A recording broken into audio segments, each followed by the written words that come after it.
il y a maintenant un peu plus d'1 an, on avait écrit le projet Continuer à vivre dans son territoire, continuer à vivre et à agir dans son territoire, dans la cité. Mais fondamentalement, au sein de la Fondation, ça pose une autre question qui est la relation de la personne et de l'institution. Alors, il y a un outil qui est, je dirais même au-delà de la loi du 2-2, c'est le Conseil des personnes accompagnées. On est en train de mener une réflexion aujourd'hui avec le Conseil sur la gouvernance globale de la Fondation et la place de chacun des acteurs. C'est-à-dire qu'on en fait des interlocuteurs pour lesquels on estime qu'ils ont la même capacité que nous à dire quelque chose. Donc il va falloir travailler là-dessus. Alors moi j'aimerais quelque chose qui me tient à cœur, c'est que de plus en plus on est confronté pour accompagner les personnes à travailler avec l'entourage, avec les aidants. Et je pense qu'un forum des familles aurait aussi tout son sens. Non, vous avez raison, on ne peut pas faire sans. Rien n'est programmé d'avance.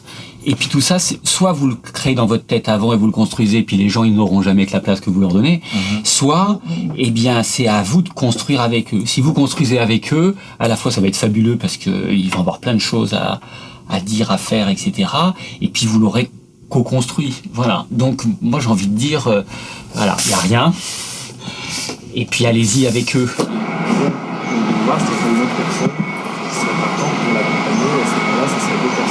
Bonjour. Bonjour. Bonjour.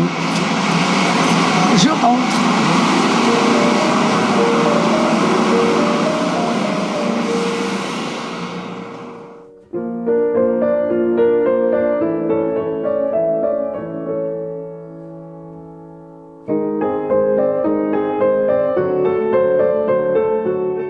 Donc je vous rappelle que ici c'est le Conseil des personnes accompagnées. Je crois que depuis longtemps on souhaitait vraiment faire vivre ce regroupement-là.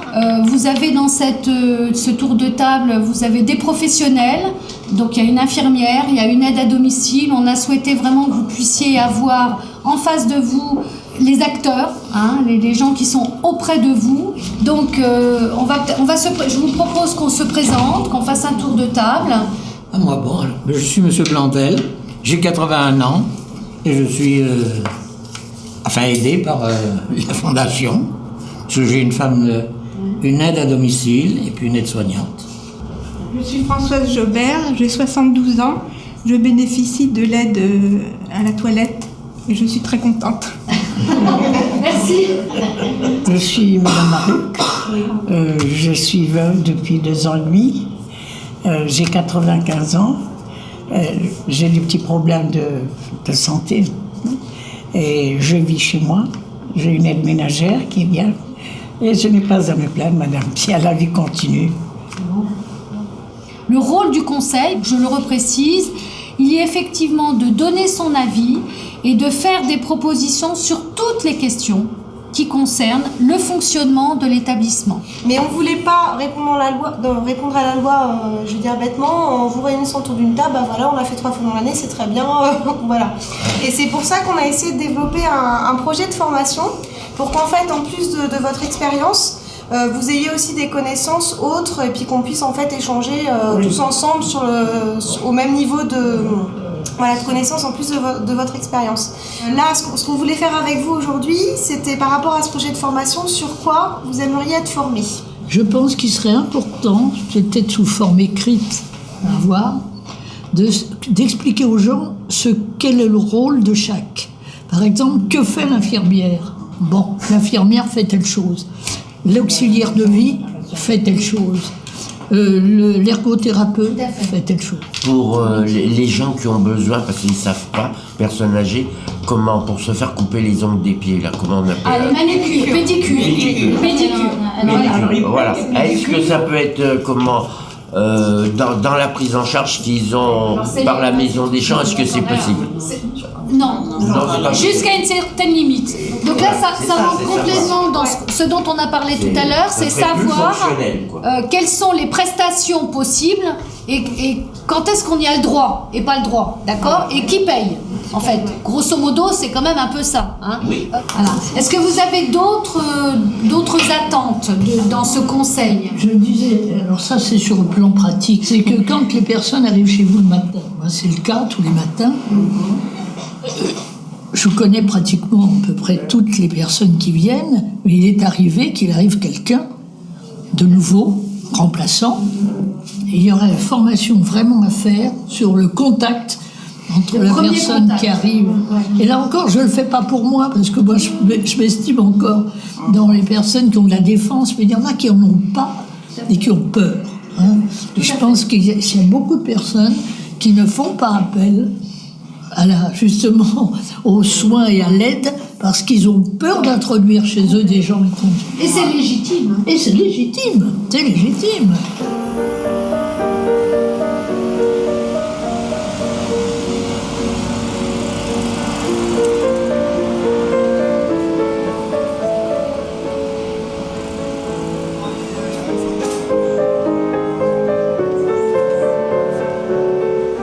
C'est vrai que quand on intervient à domicile, on a beaucoup de demandes des personnes et c'est vrai qu'on a aussi des propositions et des idées qui sont faites aussi par soit la famille, soit les aidants. Donc c'est vrai que je trouve que c'est tout à fait logique de faire un conseil où les gens sont acteurs de leur prise en charge et acteurs des soins qui sont proposés auprès d'eux, quoi. Et c'est savoir se remettre en cause aussi en tant que professionnel. Donc moi je trouve ça très enrichissant, puis j'en apprends à chaque conseil. Moi, j'aimerais bien vieillir comme ça.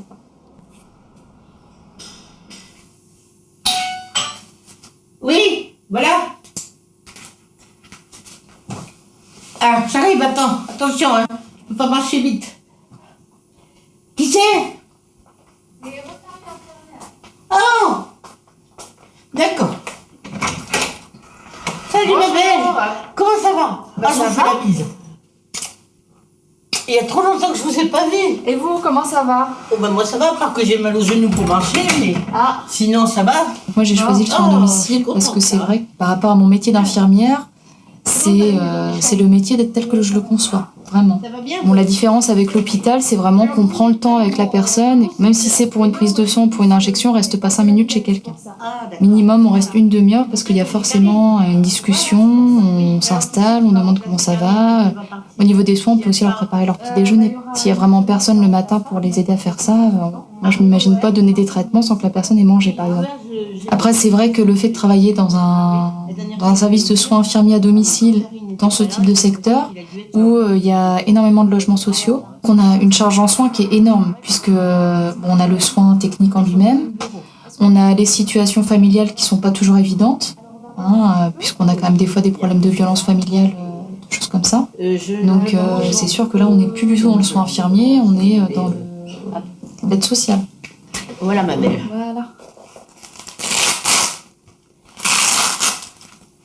Eh ben dis donc, ça fait je sais plus combien de mois que...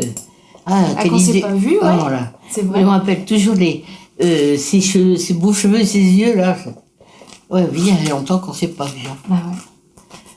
Ah, là, c'est plus Karine qui passait vous voir, là. Ah bah oui. Ah Oui, elle est super, hein, elle est... Alors, regardez, vous pouvez poser votre bras. Oui. Moi, je m'attache.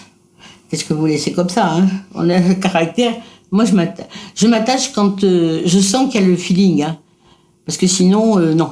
Moi, Madame Ribot-Chevray me fait rire parce qu'elle me dit « Madame Attal, vous exagérez, elle vous aime bien. » Mais j'ai dit « Moi aussi, je les aime bien. » Parce que quand elles viennent, moi, non seulement elle m'apporte un soin que je peux pas faire toute seule, mais elle m'apporte de la compagnie et elles sont toujours gentilles. Je vous dis, dans l'année 2008, j'ai eu 15 aides-soignantes différentes. Alors c'est vous dire que j'apprends. Mais elles m'ont toujours dit, les aides-soignantes, Madame Attal, tant que vous pouvez rester chez vous, restez chez vous. À un moment donné, j'ai eu des gros problèmes. J'avais pris des cachets qui me faisaient trop dormir.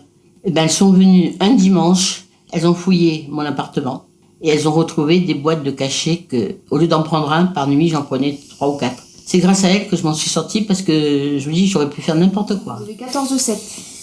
Alors, 14/7. Et Ça, ça va être plus pratique. Et les pulsations? Et les pulsations, On m'avait c'était dit 80. Oui, 80, c'est ça. Voilà. Votre lettre, vous avez besoin que je vous la mette dans la boîte aux lettres? Je veux bien, oui, s'il vous plaît. Hein? Parce que, comme je descends pas, Toujours pareil. Ben merci, vous ferez un bisou à Karine. Oui, voilà. je dirais. D'accord. Merci, Romain. Allez, au revoir. Merci.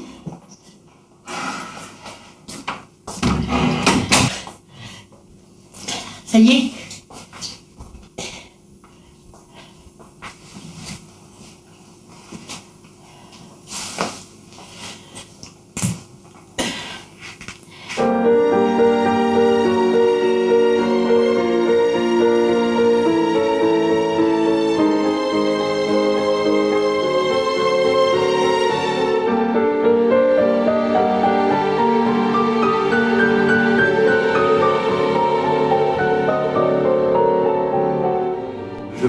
Donc je suis Pascal Le Bianic, merci de m'accueillir dans votre établissement. Alors je suis formateur et consultant donc en gérontologie et donc aujourd'hui nous allons aborder la question des relations entre donc les professionnels et les personnes accompagnées. Alors il faut qu'on parle de 4 notions qui sont importantes. Tout d'abord ce qu'on appelle les fonctions normatives et bienveillantes. Et ces 2 comportements vont réveiller 2 réactions principales qui sont la soumission ou la révolte. Alors, observons une scène imaginaire à domicile. Alors Aurélie, aide-soignante, qui entre dans la chambre pour la toilette du matin. Et la personne aidée, pas très contente, en colère. Et tu lui dis, mais vous êtes en retard ce matin. On se rend compte que le professionnel est accueilli avec agressivité. Pourquoi ? Oui, comme vous dites Maurice... Ces vieux sont des emmerdeurs, il faut toujours qu'ils râlent. Voilà. Ils ont rien à foutre, mais ça fait rien. Au moins c'est dit. Ce qu'exprime la personne aidée, c'est ce qu'on appelle une colère consécutive à la peur. La personne seule qui attend dans son lit ne sait pas attendre calmement en s'occupant. Son esprit est traversé par un sentiment de peur. Et si on m'abandonnait ? Alors comment on peut sortir de cela, de cette opposition entre la coercition d'une part et puis le laisser-faire? Finalement, la solution, ça pourrait être aussi de dire il veut pas se lever, il se lève pas. Il veut pas prendre ses médicaments, il prend pas ses médicaments. Là, on serait dans le laisser-faire. Entre les deux, eh bien, il y a ce que vous êtes en train de développer là, qui sont autour des techniques d'incitation.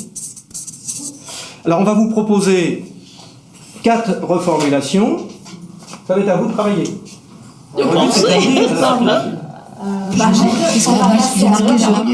Vous serez mieux disposé. Alors, qu'est-ce que... Sur la première proposition, donc, qui était, je crois, j'ai froid, c'est ça ? Est-ce que vous dites que vous avez froid ? Est-ce que vous êtes assez couvert ? Parfait. Est-ce que vous voulez que je monte le chauffage ? C'est parfait, il n'y a rien à dire. Ok, alors la dernière étant la plus difficile, quelqu'un qui exprime quelque chose de très négatif. Je ne suis plus bon à rien. Alors Renée, elle se fait pas d'illusions. C'est que maintenant, un cancer, depuis 10 ans, et de temps en temps, c'est pas très souvent. Elle a un peu le blues. Alors j'emploie des trucs très simples. Je sais ce qui la motive encore sérieusement. Alors je pense que le plus banal, tes mots croisés, nos Scrabble, nos échanges, y penses-tu? Et puis, j'ai besoin de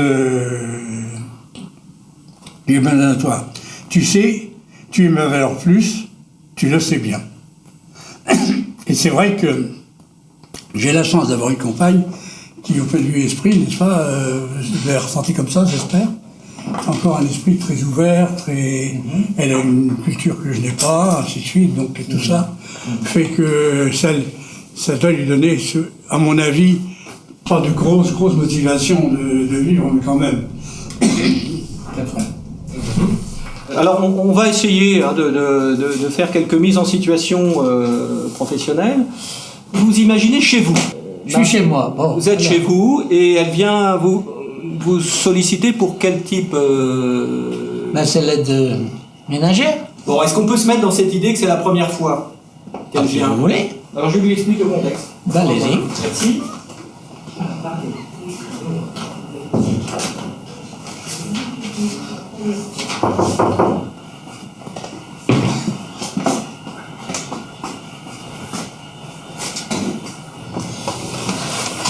Bonjour madame. Bonjour monsieur. Je suis aide-ménagère, je viens de la part de la Maison des Champs. Bonjour madame, entrez. Donc c'est la Maison des Champs qui vous envoie? Oui, c'est la Maison des Champs qui m'envoie. Comment vous appelez? Madame Denis. Non, votre prénom? Mariette. Mariette, bon. Est-ce que vous savez coudre? Un petit peu, pas tellement, mais un petit peu. Vous pouvez faire les points? Oui, faire les points. Vous savez repasser? Oui, je sais repasser. Ah ben bon, ben ça va alors. Mais il n'y a pas que ça, on peut discuter ensemble. Ah ben ça si vous voulez. Je peux aller vous faire vos courses. Oui, d'accord. Bon alors, on ouvre les balais, ils sont là-dedans. Ah d'accord. Ah d'accord. Bon, oui, on va faire... Non, revenez. Et voilà. Ok. Ça a toujours marché, il n'y a pas de raison. Faut peut-être que ça marche comme vous avez décidé aussi quand même, un peu, hein, non? Au début, là, il tape sur la table. Et il tape sur la table. Vous l'avez Mais il perçu. a l'air gentil aussi. Il a l'air gentil. Voilà, il a l'air gentil. On va corser un tout petit peu avec quelqu'un qui va être un peu moins d'accord. Il va voir un peu. Bien. Vous avez vu les incendies, tout ça, là? On fait du sur la... Bonjour madame. Bonjour. Je suis Raoul Chanteau, ergothérapeute à la Fondation Maison des Champs. Ah, très bien. On a rendez-vous On est en retard. C'est vrai, excusez-moi, j'étais sur le chemin et j'avais pas pris mon portable pour vous rappeler. Je venais vous voir parce qu'on m'a fait un signalement. C'est madame Gorlawen, la coordinatrice de soins, qui m'a parlé de vous, Oui. pour voir avec vous au niveau de votre appartement et notamment la salle de bain. Ah bon? Oui, C'est pas ce que j'ai demandé. c'est pas ce que vous avez demandé. Alors vous aviez demandé quoi? Bah, qu'on vienne m'aider chez moi. Oui. Est-ce que vous permettez que je m'assoie? Ou... Oui. Oui. Bah, vous trouvez une chaise. Celle-ci, ça conviendra? Non, c'est vous, je vous en prie. On a pu observer de l'attitude de Raoul. Très professionnel. Et au tout début, ça partait mal quand même. Hein. Parce qu'elle n'a pas Oui, voulu mais- que ça soit. Vous m'auriez dit non, je serais Il est resté. resté un intrus jusqu'au moment où il s'est assis. En fait, Raoul ne s'est pas installé en face Non. d'elle. Oui. Il est venu sur le côté. Donc ça a obligé en fait, un ingénieur Absolument. aussi à se positionner autrement et à être plus dans une attitude, disons, d'accueil. quoi. Messieurs, je vous salue. Je regagne ma voiture. J'ai beaucoup de chance.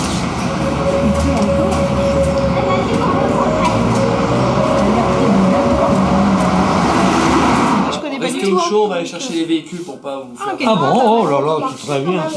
Bon, ben pendant que j'y suis, tiens, Elles sont juste en bas. Soit on marche, soit on passe. vous mettez ça dans votre dossier.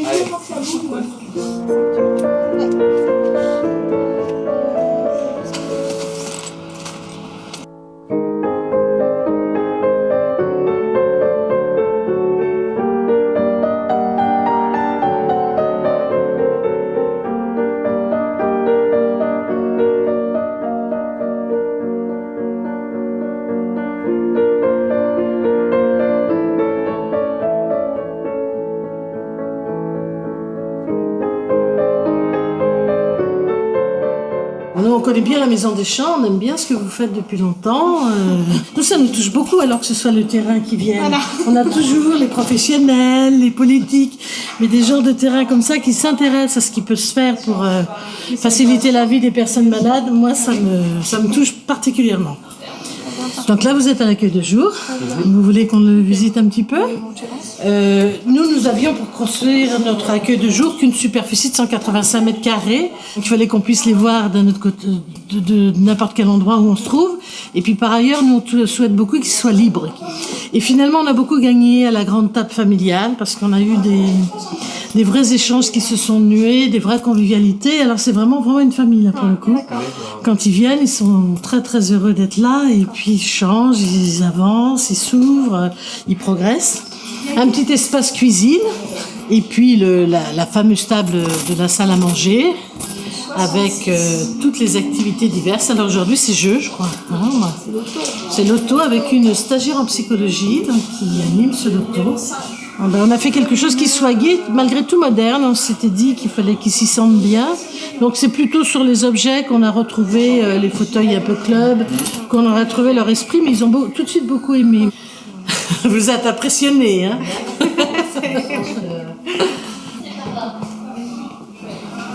Ils sont venus vous rendre visite pour voir comment ça se passe ici, parce qu'ils sont intéressés. Ils sont de l'autre côté de Paris. Voilà, pour renseigner d'autres personnes dans leur arrondissement. C'est bien. Alors on va continuer. Voilà. Voilà.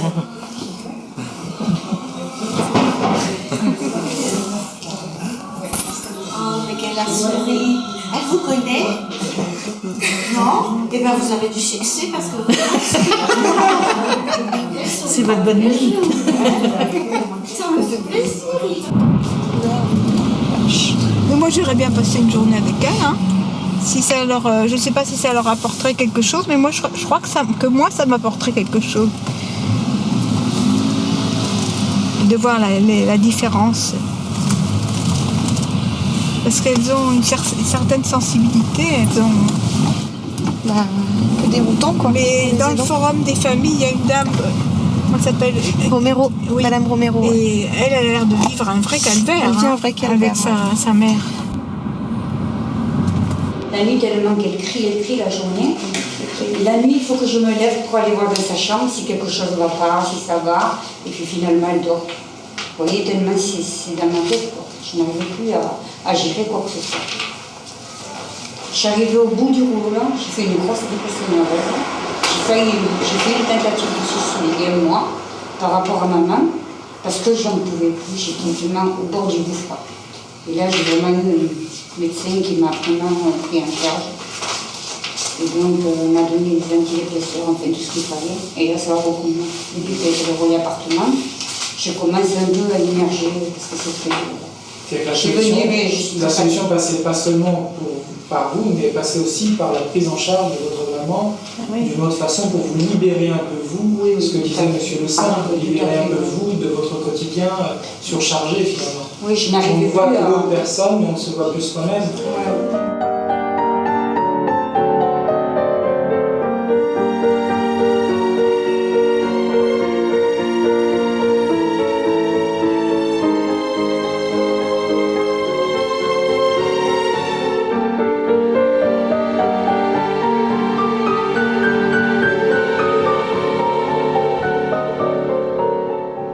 Monsieur Le Saint?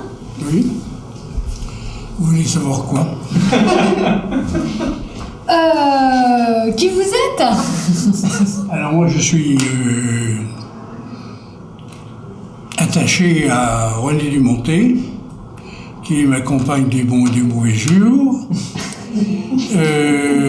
depuis 9 ans maintenant, et qui squatte mon appartement. On est très heureux de vivre comme ça, grâce à vous d'ailleurs. Je trouve que ces gens, hommes et femmes qui viennent chez nous, avec leurs compétences, leur origine diverse, nous apportent ce qui nous manque, puisque nous ne pouvons plus aller ailleurs, et que cet ailleurs vient chez nous. Je trouve ça merveilleux. Et ça, c'est un message que j'aimerais qu'on fasse passer. Oui, moi je m'appelle Michel Carros, je suis également un profiteur de la Maison des Champs. La principale expérience était celle de mon épouse, qui est restée chez vous jusqu'à son dernier soupir, et dont la dernière parole sur Terre a été « Tu sais, ici, je suis heureuse ».